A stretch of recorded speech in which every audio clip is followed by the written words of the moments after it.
NDTV में आपका स्वागत है। मैं हूं विकास भदौरिया। चुनाव यात्रा में आज चलेंगे हम राजस्थान, जहां न केवल गर्मी से तापमान बढ़ा हुआ है बल्कि चुनावी तापमान भी 7वें आसमान पर है। ऐसे है राजस्थान की अजमेर लोकसभा सीट की हम बात करेंगे। अजमेर अपने ख्वाजा मोइनुद्दीन चिश्ती और पुष्कर के ब्रह्मा जी के मंदिर की वजह से दुनिया भर में प्रसिद्ध है। ये शहर अपनी विशिष्ट सांस्कृतिक पहचान और सामाजिक सौहार्द के लिए भी जाना जाता है। ये लोकसभा सीट कभी भी किसी एक पार्टी का गढ़ नहीं रही। कभी कांग्रेस ने इस लोकसभा सीट पर अपना झंडा फहराया तो कभी बीजेपी ने। इस बार बीजेपी ने यहां से अपने मौजूदा सांसद भागीरथ चौधरी को फिर से टिकट दिया है। वहीं कांग्रेस ने एक दूध व्यापारी रामचंद्र को चुनाव मैदान में उतारा है। हमारे सहयोगी मनोरंजन भारती की ये रिपोर्ट देखिए।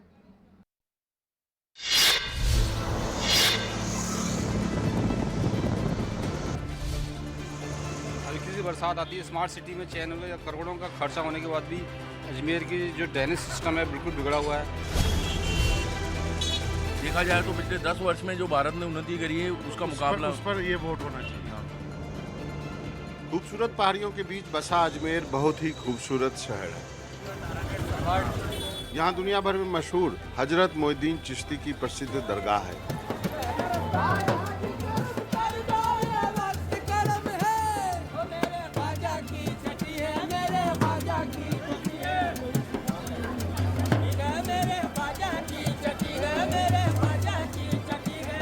जहाँ दुनिया भर के लोग आकर गरीब नवाज के सामने अपनी झोली फैलाते हैं और दुआएं मांगते हैं। यहाँ की ये भीड़ और ये बाजार दिखाता है कि अजमेर की अर्थव्यवस्था में दरगाह का क्या योगदान है।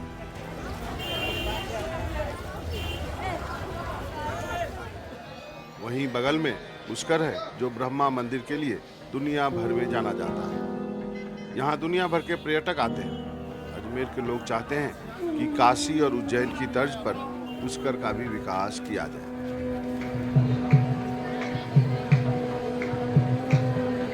पुष्कर का विकास होना चाहिए। बिल्कुल साहब, पुष्कर का विकास, क्योंकि ब्रह्मा जी का एकमात्र विश्व के अंदर मंदिर है। जो ब्रह्मा जी जगत पिता ब्रह्मा है, वो जगत पिता है तो हमारे ब्रह्मा है। तो बस यही है कि पुष्कर विकास हो, विश्व पटल पे नाम हो अजमेर का। पुष्कर का विकास तो जरूरी है। पुष्कर सरोवर का विकास हो, उसके आसपास अतिक्रमण है वो सब हटे, बिल्कुल हेरिटेज स्टेज पे हो।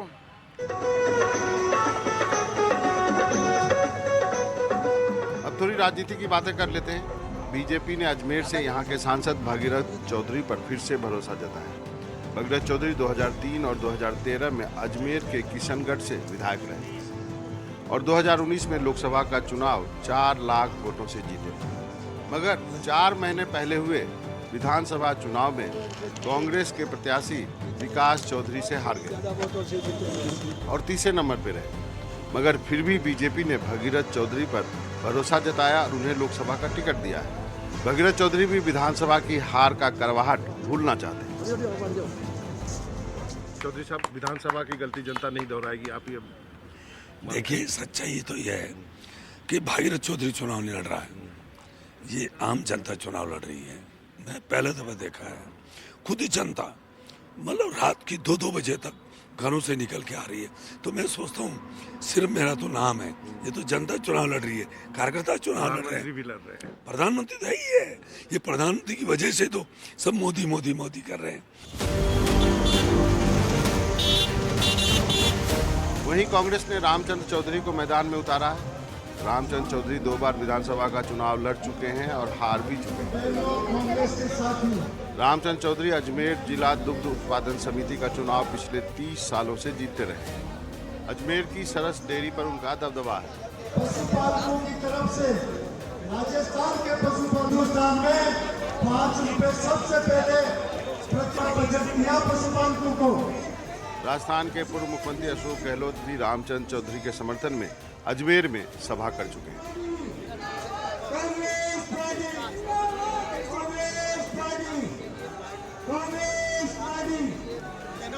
चौंकाने वाले परिणाम आएंगे राजस्थान में भी और देश के अंदर भी। और ये जो घमंड है, मैं बोल रहे हैं 400 पार 400 पार, इन लोगों को भ्रमित कर रहे हैं और चाहते हैं कि जो वोट न्यूट्रल टाइप हैं वो हमें मिल जाए तो माहौल बना रहे हैं, वो माहौल आर्टिफिशियल माहौल है।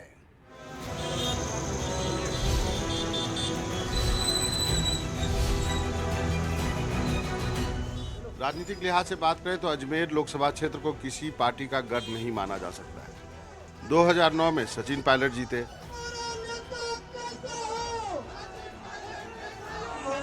फिर एक उपचुनाव हुआ, उसमें कांग्रेस जीती और अब 2019 से बीजेपी के भागीरथ चौधरी चुनाव जीत रहे हैं। अजमेर लोकसभा में विधानसभा की 8 सीटें, जिसमें 7 पर बीजेपी का और 1 पर कांग्रेस का कब्जा है। अजमेर में करीब 20 लाख मतदाता हैं, करीब 2.5 लाख जाट हैं तो 2 लाख रावत, 1.5 लाख राजपूत और गुर्जर हैं, 2 लाख मुस्लिम हैं, 1.25 लाख ब्राह्मण और बनिया हैं, 2 लाख अनुसूचित जाति और जनजाति हैं, 70,000 सिंधी हैं जो परिणाम बदलने में सबसे महत्वपूर्ण भूमिका निभाते हैं। मुद्दों की बात करें तो पुष्कर को बनारस और उज्जैन की तर्ज पर बनाने की बात जनता करती है, मगर सबसे बड़ा मुद्दा पानी है। अजमेर में तो सर पानी की समस्या है और बाकी कई समस्या है। यहाँ तो विकास तो हो ही नहीं रहा है, किसी तरीके से कोई विकास नहीं हो रहा है। कहूँगी हमारे देश की मेन प्रॉब्लम रोज़गार ही है, क्योंकि आज सरकार के पास वैकेंसीज है मगर उसको निकालती नहीं है, और निकालती है तो उसका टाइम पे एग्ज़ाम नहीं करा पाती। अजमेर एक धार्मिक शहर है जहां हिंदू और मुसलमान दोनों के तीर्थ हैं और दोनों एकजुट होकर के सामाजिक सौहार्द के साथ जीते हैं। उम्मीद करते हैं कि अजमेर की ये फिजा ऐसे ही बनी रहे। अजमेर लोकसभा सीट पर 2 चौधरी और 2 जाटों के बीच में जंग है। कांग्रेस से रामचंद्र चौधरी हैं तो बीजेपी ने अपने पुराने सांसद भगीरथ चौधरी को दोबारा मैदान में उतारा है। अजमेर से एक बार सचिन पायलट भी चुनाव जीत चुके हैं, लेकिन बीजेपी ने इस बार फिर से जो भगीरथ चौधरी पर दांव खेला है वो कुछ महीनों पहले हुए विधानसभा चुनाव में तीसरे नंबर पर आए थे। अजमेर से हमारे स्थानीय सहयोगी पवन और कैमरा पर्सन अशोक महाले के साथ मनोरंजन भारती, एनडीटीवी इंडिया के लिए। अब आपको ले चलते हैं पश्चिमी राजस्थान के बीकानेर लोकसभा क्षेत्र 2004 से बीजेपी का गढ़ रहा है। यहां से अर्जुन राम मेघवाल सांसद हैं और केंद्र में मंत्री भी हैं। बीजेपी ने एक बार फिर से उनको चुनावी मैदान में उतारा है। इस क्षेत्र के हम अंदरूनी हिस्सों में चलेंगे और हमारे सहयोगी राहुल भारद्वाज आपको बताएंगे कि यहां पर किन मुद्दों पर चुनाव लड़ा जा रहा है।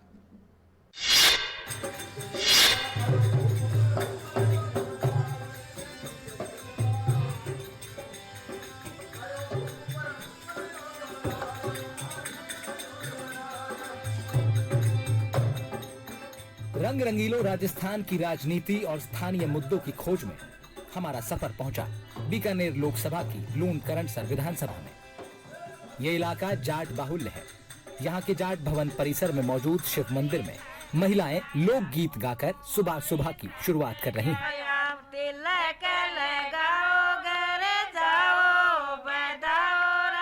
लोकगीत राजस्थान की पहचान है। गीतों की मधुरता आपको राजस्थान में होने का बखूबी एहसास करवाती है। बीकानेर में पहले चरण में ही वोटिंग है। यहाँ के लोगों के अपने मुद्दे हैं। राजनीतिक मुद्दे क्या हैं यहाँ के? आपका जो समाज है किन चीज़ों से प्रभावित अपने आप को देखता है? हमारा समाज ज़्यादातर किसानी खेती पर निर्भर है और किसानों को अनाज का मूल्य मिल जाए तो ये बहुत बड़ी बात है। और पशुपालन मुख्य पैसा भी है साथ में, तो दूध का भाव भी अच्छा मिले तो किसान थोड़ा समृद्ध हो।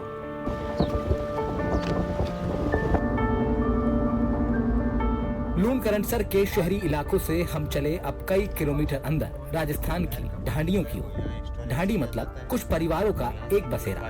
राजस्थान में गांव से ज्यादा ढांडी रूपी बसेरे हैं। यहाँ किसान जौ, कनक, सरसों की फसल के साथ साथ अब बाजार में अच्छे दामों में बिकने वाले ईसब गोल की खेती करने लगे हैं। लमसम 12-13 रुपया बिकता है कुंटल का। एक किले में ना 3-4 कुंटल होता है। इसमें 4-5 पानी लगता है। हाँ। तो इसमें भरपाई निकल आती है? भरपाई हो जाती है।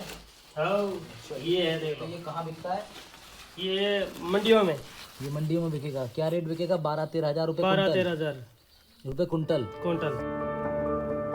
खेती के साथ साथ यहाँ ढांडियों में पशुपालन भी कमाई का महत्वपूर्ण साधन है।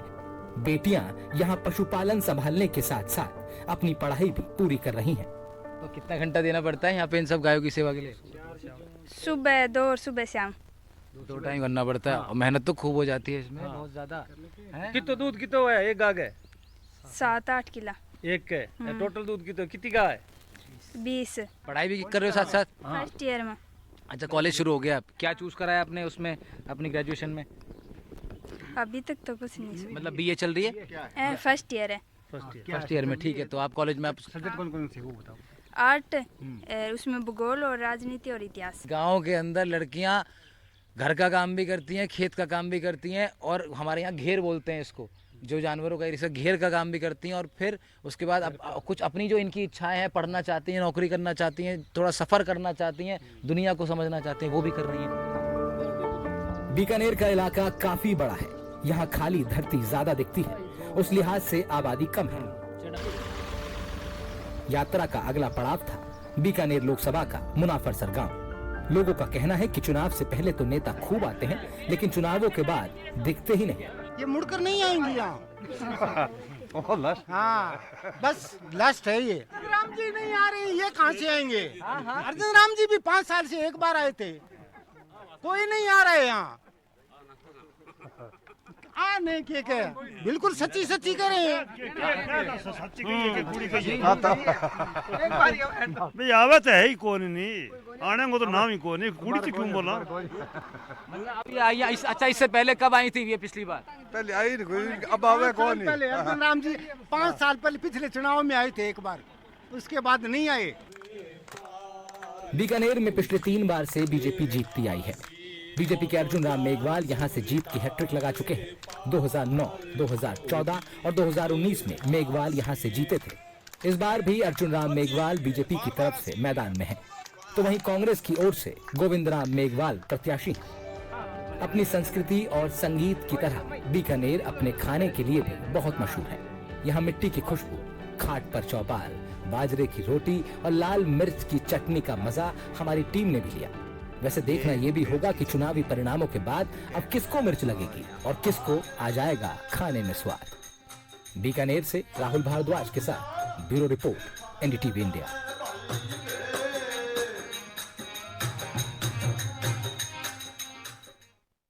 वक्त है अभी छोटे से ब्रेक का। ब्रेक के आगे आपको दिखाएंगे कैसे चुनाव में फिल्मी कैरेक्टरों की एंट्री हुई है।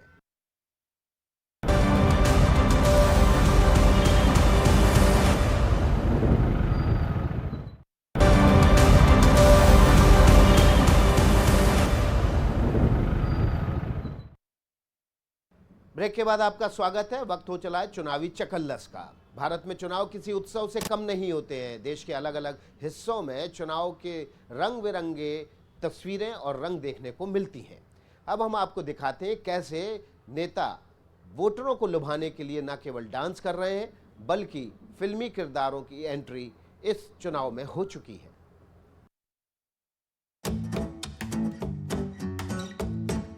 स्थानीय लोगों के साथ थिरक रहे हैं मेघालय के सीएम संगमा।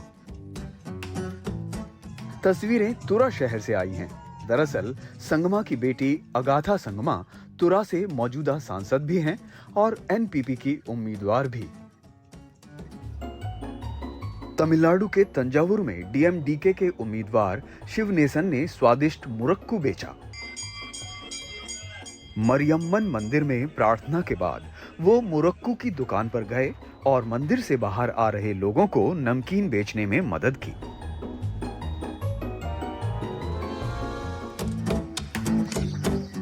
ये तस्वीरें केरल के कुट्टायम से हैं, जहां मलयालम फिल्मों के सुपरस्टार मम्मूटी के एक किरदार का इस्तेमाल मतदाताओं में जागरूकता बढ़ाने के लिए किया जा रहा है। मम्मूटी की एक फिल्म का किरदार है कोट्टायम कुंजाचन। इसी के स्वरूप पर वोटर कुंजाचन को जिला प्रशासन ने आइकन बनाया है। चुनाव यात्रा में आज इतना ही। देखते रहिए एनडीटीवी इंडिया।